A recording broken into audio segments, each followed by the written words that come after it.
My name is Janet, as you know, and Hamish and I have 4, and it's sort of children now, isn't it? It's not really children anymore. And our second son, the best way is to describe them as different, I think. The labels to me are no use if you talk about it, F, L, K and other such things. So I am an early childhood teacher. Do you want to sit down, you guys? So I facilitate networks in Wellington with early childhood teachers and work with provisionally registered teachers, and I'm always watching out for what's happening for kids who are perceived as being different. So I've been studying through Otago University through distance for 11 years, and last year I finished my thesis. So today I wanted to tell you about the results of my thesis, but it's not going to be very academic because I'm an early childhood person.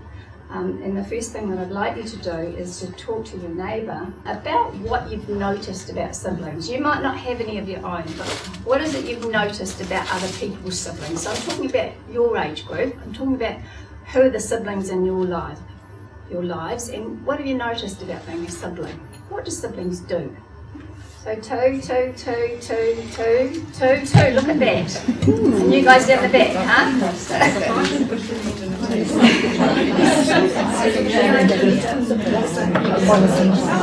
Your expectations, would they be any different if your sibling had a disability? You've talked about siblings, you've had good talks about siblings, so what's the difference if they're different themselves?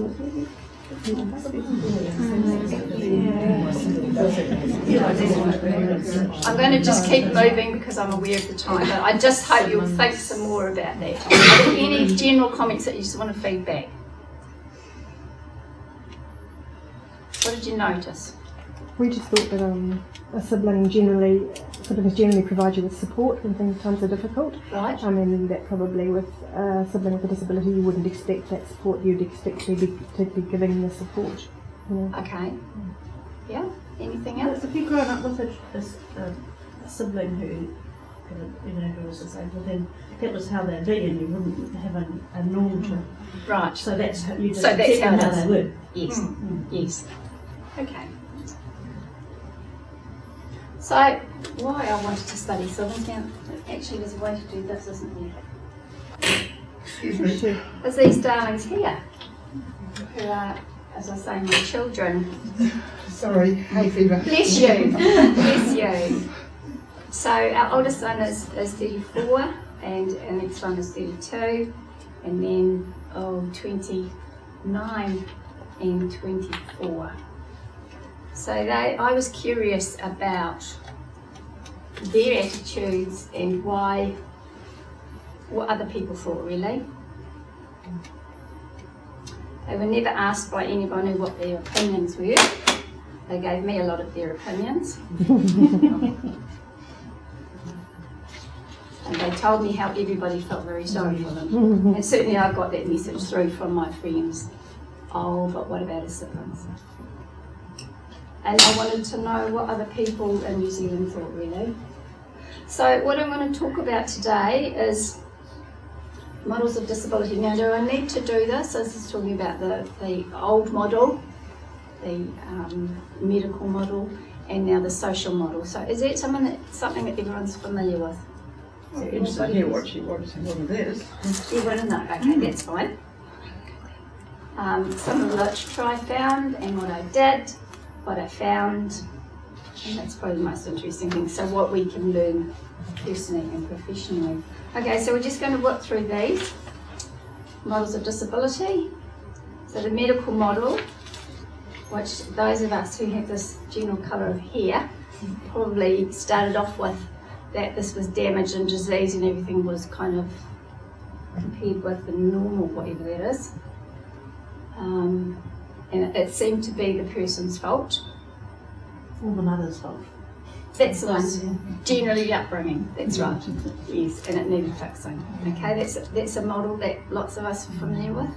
Well, in my family, my father truly believed there must have been incest or something in the Well, family tree. There has to be a cause to these things, isn't it? That's right. My mother's favourite one was somebody fell over the wheelbarrow when they were pregnant. So, disabilities constructed by society, MacArthur tells us, that we've got an idea about what it is, and we proceed to make them disabled. Okay, so one's a lot more positive than the other in many ways, isn't it? And this is where we start to get in the social model that we start talking about, instead of talking about people with disabilities, we talk about disabled people, because that's the pride of being disabled. I find that really difficult. I know that deaf people like to be called deaf people, but for me to say the disability first feels really uncomfortable, because I think a person is a person first.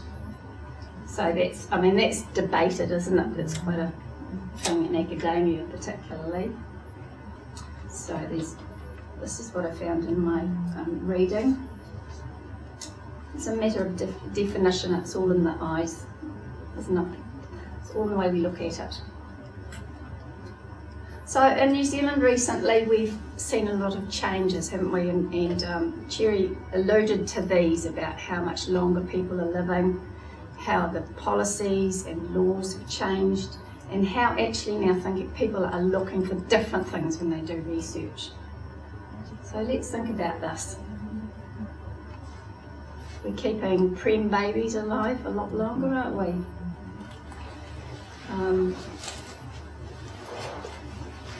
We actually have to face the fact that our kids are going to live longer than us. And I know lots of parents have said to me, I thought he'd die before me. And that seems to be some people's hope, which is difficult. Okay, so some people talked about their siblings, their friends, people they know that lived in institutions, and now we've shut them all down. So are you familiar with this book? It's a disability strategy. You would know this? Okay, so let's just have a look at this, and I'm going to ask a couple of people to just have a look at a couple of the strategies and read them out so you don't have to listen to my voice today. So objective 8, what does that say? Support quality living in the community for disabled people. Provide opportunities for disabled people to have their own homes and lives in the community. Okay, and number 13? Enable disabled children and youth to lead full and active lives. And number 3, Hilary. Can you take that one? Provide the best education for disabled people. Improve education so that all children, youth and adult learners will have equal opportunities to learn and develop in their local, regular educational centres. Okay, so what do people know about this? What's the status of this strategy? It's not government policy, it's not. It's not? There's no accountability. There's no accountability, but it has been adapted? Adopted. Adopted, sorry. Is it?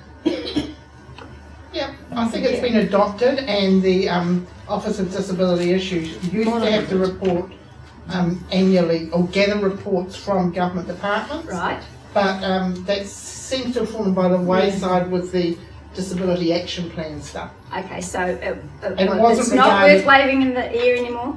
Well, Yes. the monitoring was ineffective in making government department. And the Office of Disability Issues, Jan Scown has acknowledged that the monitoring that was set in place was ineffective. Okay. But it's still there. Okay, so you can still get it out and show it. Yeah. So this is something that's changed what's happening in New Zealand. And the act we know about, I'm not saying it's perfect, I'm just saying these are some of the documents that have changed what's happening in New Zealand. And how come 32 years ago it was not suggested that Jeffrey was put into an institution. Okay, so the United Nations Convention on the Right of Children. Have you seen this book before? Can someone hold it up, show the front of it? Could you read Article 23, please? And we've got copies of these downstairs. When people go to the library, we can give them copies. Fantastic. And The advocacy bookshelves. the Commissioner for Children is very pleased to give them away. Article 23. State parties recognise that a mentally or physically disabled child should enjoy a full and decent life in conditions which ensure dignity, promote self-reliance, and facilitate the child's active participation in the community. Okay, and Article 3? In all actions concerning children, whether undertaken by public or private social welfare institutions, courts of law, administrative authorities or legislative bodies, the best interests of the child shall be the primary consideration. And the last one, Article 12, I want you to remember this for next. But later on. Yeah? States parties shall assure to the child who is capable of forming his or her own views the right to express those views freely in all matters affecting the child, the views of the child being given due weight in accordance with the age and maturity of the child. Right. So that's the context that I looked at for my thesis. What's going on here? What's changed this? Thank you, people, for reading that. So I started looking at what sort of research was around, and previously everyone decided that siblings had psychological problems. So that's what they looked for and that's what they found. But they forgot to ask the siblings. So the recent research is changing now to look at more positive things. So what did I do? I found 6 siblings of people with disabilities now. So this is one of the hardest parts of the thesis. And I contacted 8 organisations in Wellington who I thought worked with people with disabilities, and I got 1 sibling. Now, I don't really think it was about privacy, and it's one of my biggest worries in the whole of this thesis, that we're not actually attending to siblings. And I don't know how organisations are going to keep going if they're not relating to siblings and they don't even know who they are. That's the end of politics. Okay, so I interviewed each participant. I was just going to say, Janet, if you're happy for people to contribute, I belong to ResCare, which is the organisation founded around the former psychopedic hospitals, which were parent organisations. Almost all the members of ResCare now are siblings. I'm one of them, you know. I took 20 to 40 years of age because it seemed that ethics for working with children is just really difficult. But it'd be really interesting to see what younger children think. What I'm going to do is give out the findings, and I'm hoping that you'll help each other. If you don't feel like reading, if you can help each other find the place. Because one of the interesting things to me is that I had 6 participants, and naturally they were all very different. But it will be really boring if I just keep reading. So we'll get you to be reading, Olivia. Now you understand that these people's names are not the people's names, don't you? So help each other find the place or whatever, and I'll give you lots of guidance. It won't be difficult. Okay, so what I'm going to ask you to do is when I ask you a particular page and a particular paragraph to read it out for your person. Now would you please introduce your characters who have got their little things on the front. So tell us how old they are and... Olivia, Yes? a female, age 34, with a male sibling with disabilities, ethnicity NZ Māori, Thank number you. of siblings 3, place in family 3rd. Thank you. Next one. Elizabeth, age 21. Her sibling with disabilities is female. Ethnicity New Zealand Pākehā. Number of siblings 3, and place in the family is of Elizabeth is first. Thank you. The next one, Janet. Okay, Harriet is 20, she's first in the family, has 1 sibling, a male with disabilities, and she's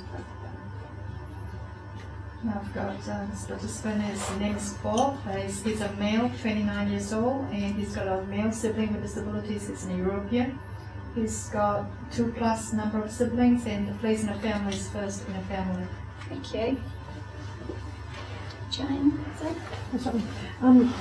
This is Evie. She's a female. She's 20. She's got a female sibling with a disability. She's a Pākehā. She's got 3 siblings, and she's the third place in the family is 3rd. She's a twin. Okay. Macy, she's 21. She's got 1 female sibling, and she's 1 sibling that's female. And her ethnicity is New Zealand. Is that optional? And she's the oldest. Macy, she's the oldest. Okay. 2. So there's some interesting descriptions which I'll read to you. When asked how they would describe their sibling initially, 2 participants did not talk about their sibling's disability but described their qualities, such as being very determined, being naturally good and connecting with children. And one Macy described her sister as being a bundle of energy. She's fun, she's loud, she's beautiful. So the question was, how would you describe your sibling? That's what they came out with.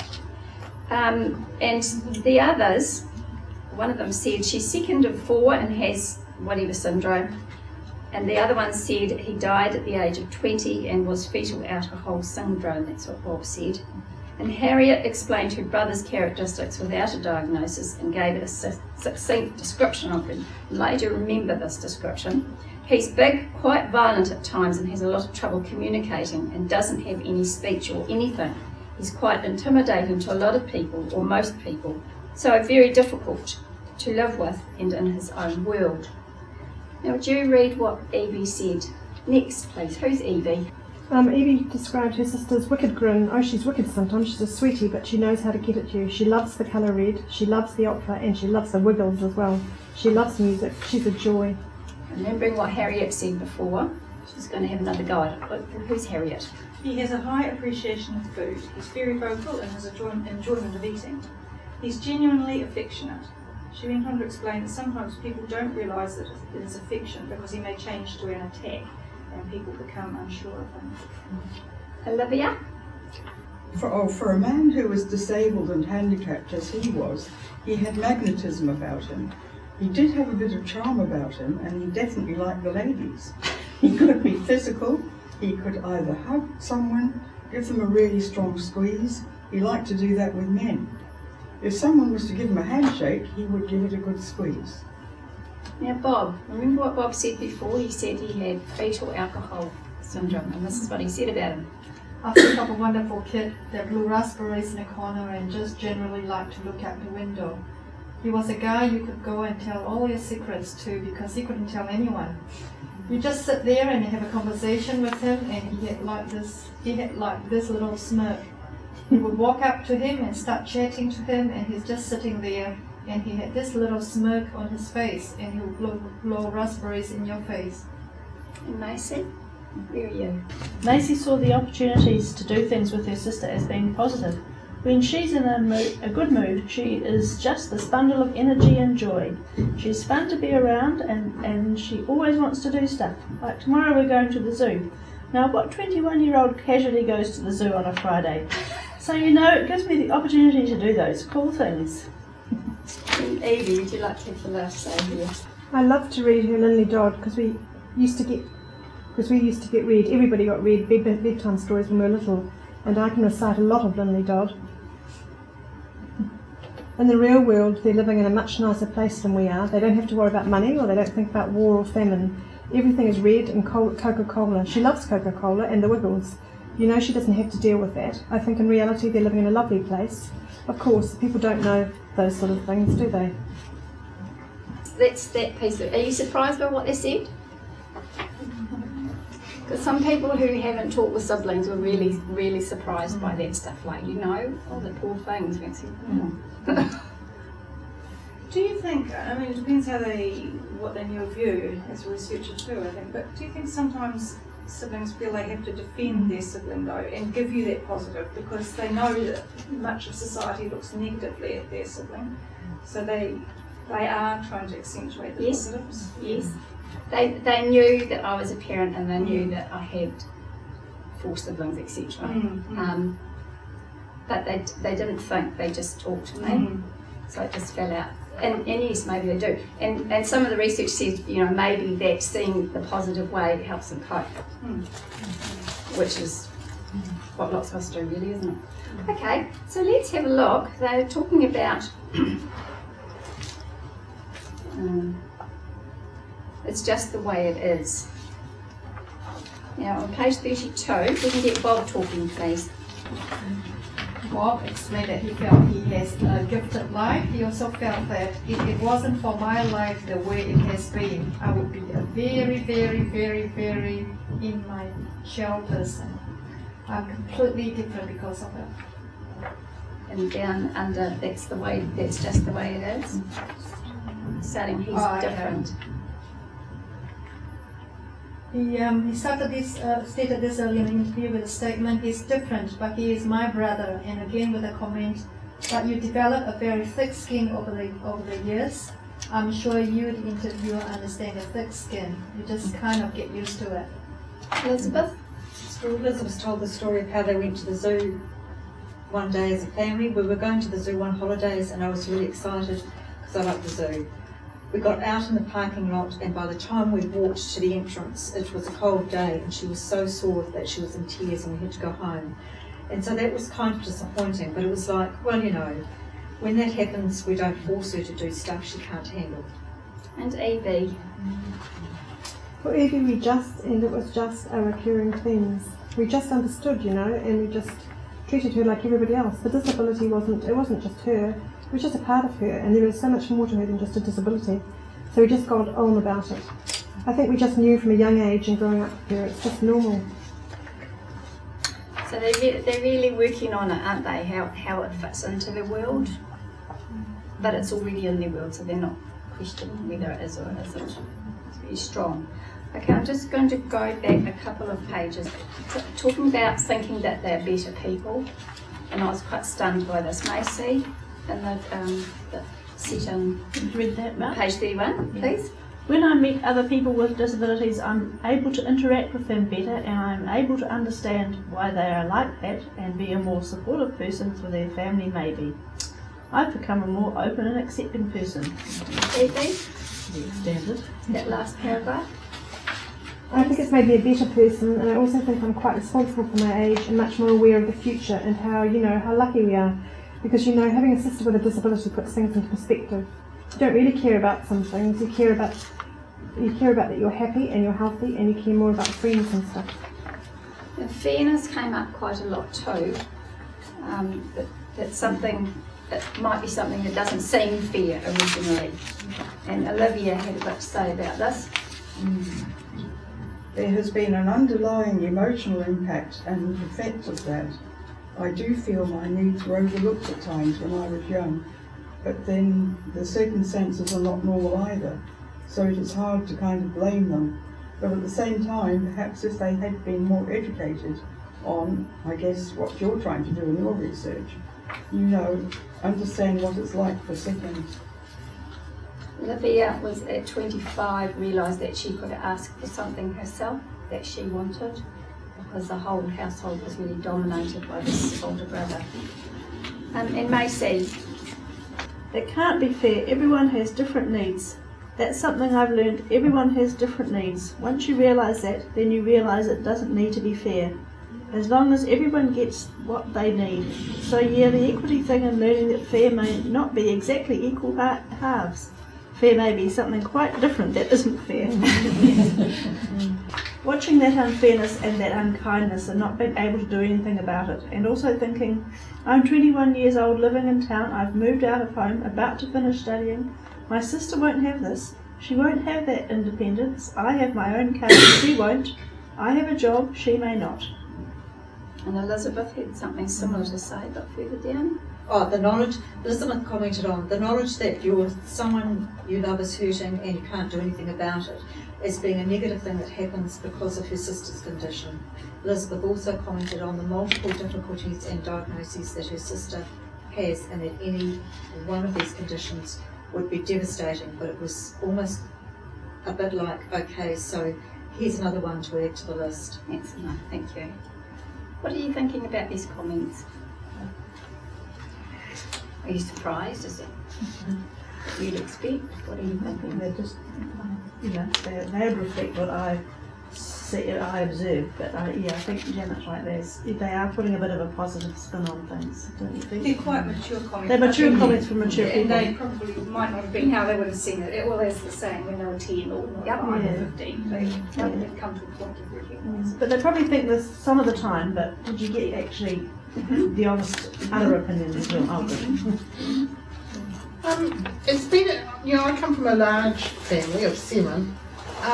My mother, right into her 80s, was still navigating personally for herself the fairness thing around all the siblings. Like if my 30-year-old brother was in their 40s now, but I remember them borrowing money off my parents, and we all got a cheque in the mail for the same amount.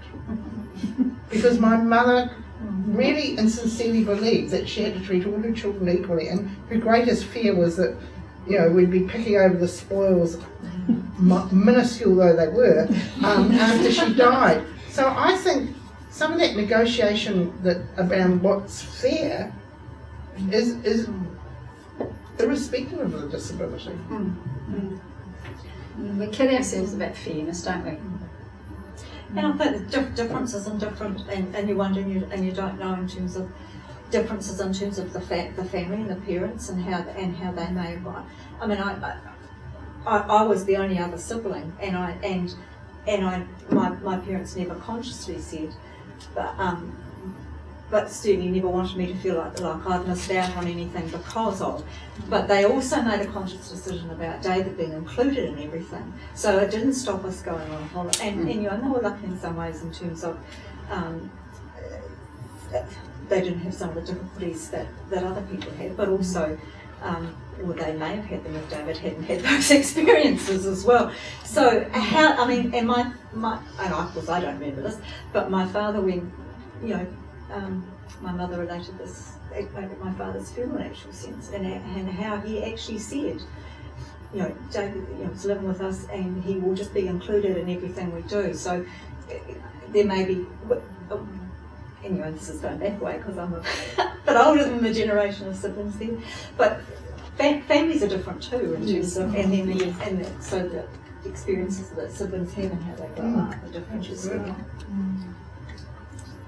It was interesting, there's some quite clear messages about emotions.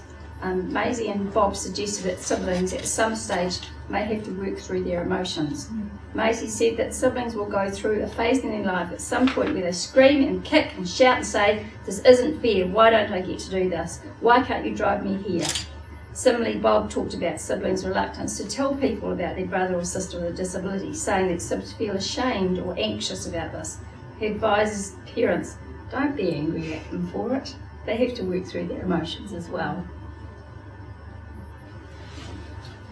Can I just ask about the participants and their educational levels? Oh, that's a good question. Because I'm wondering if that affects the way, because I reflect, Claire and I am older than Claire obviously, but we come from an older generation of siblings, and the attitude, whether it was a reflection of class, education, you know, background of our parents and how that impacted on. I guess Bob Bob and Olivia were the oldest, and there was a very big difference for Olivia, who's 34, and what had happened to her and her whole attitude to how it was, and the parents absolutely gross and you know, centering on this brother of hers. And he'd actually been involved in an accident, so I think they felt pretty guilty about it. And Bob, who makes a comment later about, oh, why haven't I met any other siblings? Because, you know, I ride motorbikes, and I met lots of people who ride motorbikes, but I haven't met many siblings. And I think those two probably hadn't been to university, and the others had, but it was much more difference between a 34-year-old and a 20-year-old. And what's going on with their families, I think, and the stuff that's happened that I talked about in the beginning with the disability strategy and our general attitude to what's going on. Both of those two, their siblings had died too, so they were much more reflective about it. Bob may have met some siblings though and not known it. No. Yes. We have known people who've known us for 10 years and, until they've told us that they had a sibling with Down syndrome. So, wow. Yeah. I worked with a woman for more than that, you know, when I was a school teacher, and didn't know she had a daughter just down the road in an IHC house. It's interesting. Wow.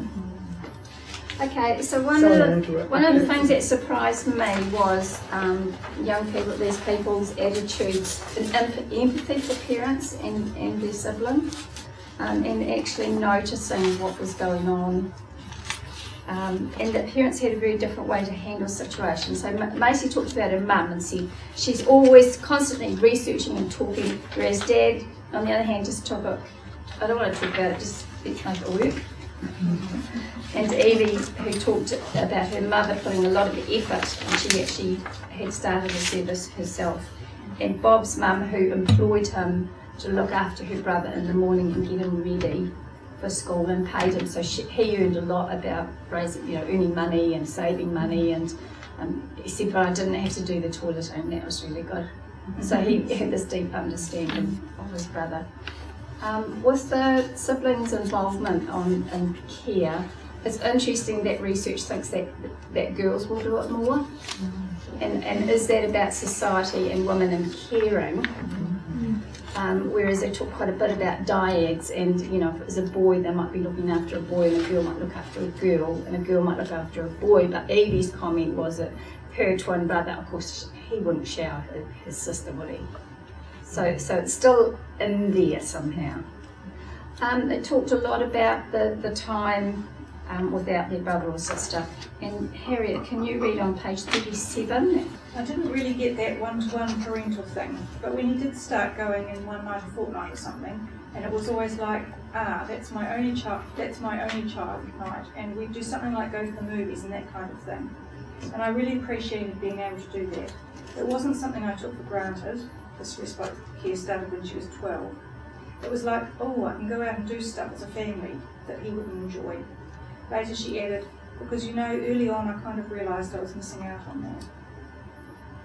And Olivia, there's a paragraph inset further down.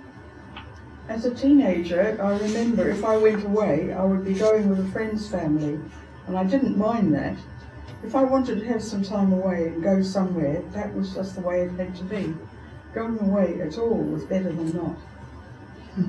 And I think talking about siblings, discussion with siblings, you make some assumptions about a couple of these people that they talk to their siblings about how it was. But Evie and Elizabeth and Olivia have 2 other siblings, but they don't have lots of conversations with them about the sibling. And Evie didn't even know if her twin brother thinks about the future of his sister and thinks he can't care for her anyway, because he can't shower her. And thought that the older sister wouldn't look after her with the disabilities, but hadn't actually talked about it. And Elizabeth said she didn't really talk to her brothers about what's happening for her sister, and Olivia had a few conversations with her older sister about changes, and it was mostly to do with her parents. So they're actually not having these chats. Can I ask a question? Do they both have 2 parents? All have the 2 parents? Did you mention? Who didn't? I didn't document it. Good point. One of them, the parents had split, at least one, or 2 maybe. One of them, Bob, was a foster child. He told me this lovely story.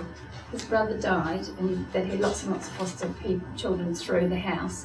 So they'd come in and they were all like, had such a terrible life, and they'd look at my brother and they'd think, wow, he can't do anything for himself, maybe life's not so bad. And he said when this young man died, that they walked down to the cemetery because they were close by where they lived, and he looked round the coffin and he thought, well, he hasn't made any great buildings, this brother of mine, but gee, he's influenced a lot of people's lives.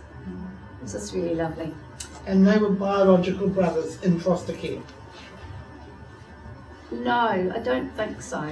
I'm really unclear. I didn't go into he talked about my brothers, he talked about him being adopted and foster care, and amazing, just amazing stuff. He knew a lot about wheelchair parks. Okay, let's have a look. Some of these things were really embarrassing for them. Now Bob on page 39 has got a lot to say about that. Sometimes you feel like you like to just no one to know, so you could just sit there and be nondescript. You could just not mention it for a while and just be treated like everyone else. Go under the radar a little bit, because as soon as people understand more about me and more about my life, they get, I don't know, they either move in or out. It changes that relationship for some reason. Does that sound familiar? All you in the room felt that? Okay, we're just going to have a quick look at friendships. And Bob again is talking about the test. Everyone's got that test. It is very reliable. It is very reliable. Very, very ridiculously reliable. I did a test on X and she passed with flying colours. I've never seen anyone pass that good in my life. Personally, this isn't a pass for me. He sits with his arms folded, looking worried, right on the far end of the couch away from the interviewer. You know that folded arms feeling more uncomfortable. They, our siblings, are human beings too. They are not going to eat you. You might get dribbled on. They might try to bite you slightly with your hand, but they are not going to eat you. And Macy on page 41. She also really valued her boyfriend being very supportive and is really amazing with her. He's always grown up with an open mind. And he said to me, I know that if I have a future with you, that the future will always include your sister. Oh, she's lucky to Oh, he was game.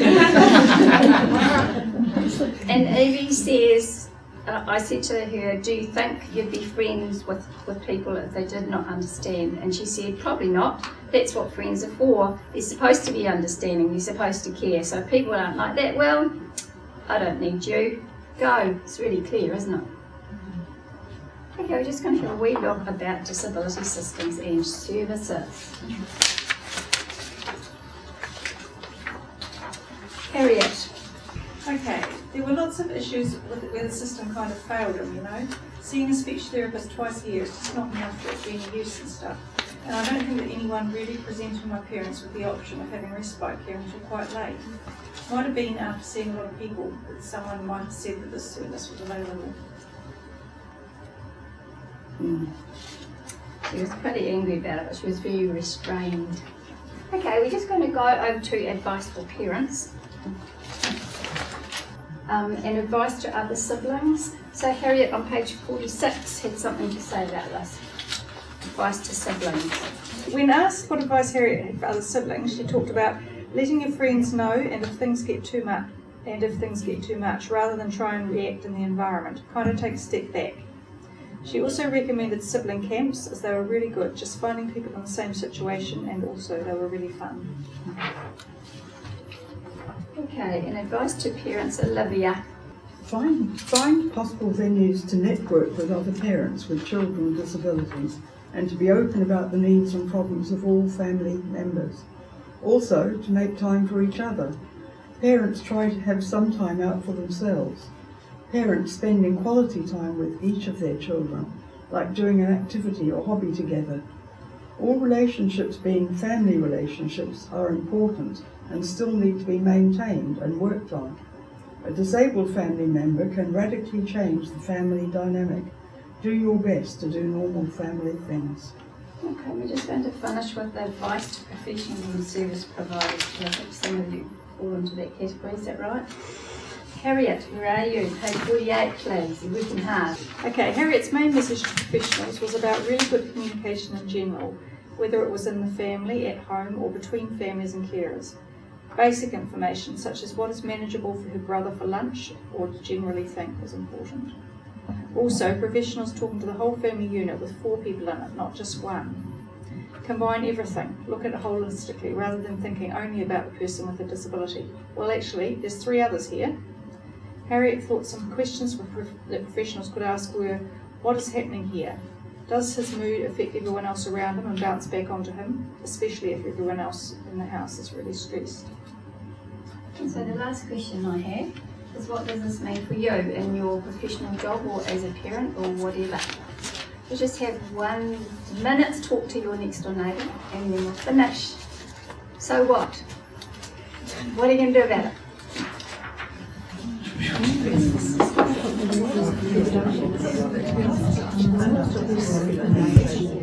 One of the things I haven't talked about is what happens in the future, and we as parents are going to die before our children, and we really owe it to them to get our act together and not to, have completely no continuity, because they don't know, the other siblings do not know who are the people to talk to, what's the story about guardianship, what happens if we've got a trust or we haven't got a trust, who's on the trust, what's going on. We need to be really honest, and it's one of the things that's really driving me. Talked to a group in Nelson of mostly 80-year-olds, and they said, we have made assumptions and we think that our other children do want to help. And yes, they do want to help, but actually, how about some help before you go?